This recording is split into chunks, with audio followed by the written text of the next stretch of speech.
Mga kapuso, nandito pa rin po tayo ngayon sa Manila North Port, particular dito sa baggage concourse area.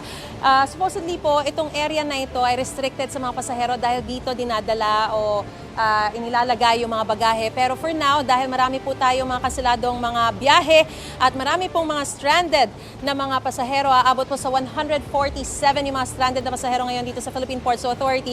Makikita po natin na tinanggal muna yung restriction na ito para mas ligtas po sila makapanatili dito sa PPA sa Manila Port, Manila North Port, no? At makikita natin na marami na pong naglatag ng kanilang mga sapin, may mga trapal, kumot. Dito po merong mga pati karton para lang meron silang matulugan dahil yung iba sa kanila mula pa nung Martes nagsimulang pumunta dito sa Manila North Port at hanggang ngayon hindi pa rin po sila makabiyahe. Pinili po nila na manatili na lamang dito dahil syempre nagtitipid sila, wala silang budget na umuwi ulit sa kanilang mga tahanan. At sa punto pong ito, makakausap po natin si Ma'am Janeliza Rebong. Siya po ang Acting Port Manager ng Philippine Ports Authority, Port Management Office ng NCR North. Magandang umaga po sa inyo, ma'am. Good morning, Ma'am Maris. Alright, dito po meron tayong stranded na 148. 148. Oo, nadagdagan na. So, yung pong sa kabuuan na mahigit 5,000 plus yung mga stranded, nadagdagan pa po ba yun?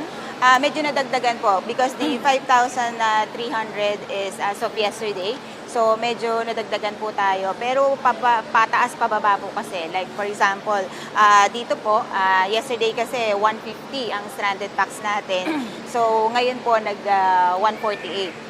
Yung 5,000 plus po na yun sa buong lahat ng mga pantalan po sa buong bansa. Kumusta po yung sitwasyon nila? Nakakatulog naman po sila ng maayos? Nakakakain po ba sila? Opo. Kung nakita po natin, yung mga pasahero kasi natin, naglagay sila ng mga karton. Yung iba kasi, nagdala sila din ng foam na kung saan sila natutulog. For the food naman, meron po kasing siniserve din ang Philippine Ports Authority na free lugaw, this hot meals, out of the pocket yan ng mga empleyado. Nalaman ko nga po na out of pocket ng mga empleyado. Meron na po ba kayong ugnayan o pakikipag-ugnayan sa DSWD para mabigyan naman ng mga ready-to-eat food, yung mga pack, itong mga biyahero na stranded dito? Opo, that was the instruction of the President. Yes. Opo.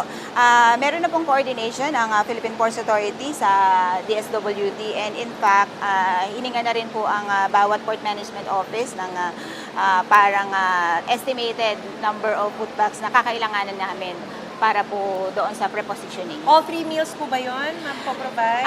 Parang hindi kakayanin. Hindi pa sure. Opo. Sana mas madagdagan. Mga kapuso natin na merong mabubuting loob, pwede rin po kayo magpadala ng mga food donation dito sa PPA. No? Pero ang tinutumbok po kasi ng bagyo, papunta na sa norte, meron po bang mga ibang areas na posibleng payagan ng makabiyahe ngayong araw na to? Dahil kung hindi naman dun yung tutumbukin ng bagyo, pwede na kayo makabiyahe, ma'am?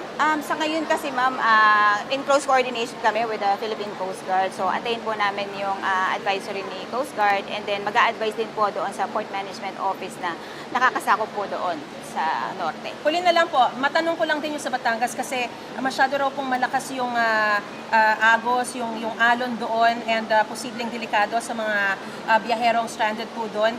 May nahanap na po bang lugar na malilipatan yung mga stranded na mga pasahero doon sa Batangas Port? Opo. Sa ngayon po, wala pa po, pero inilagay po ng ating Port Management Office of Batangas sa isang area din sa Passenger Terminal Building wherein safe naman po doon.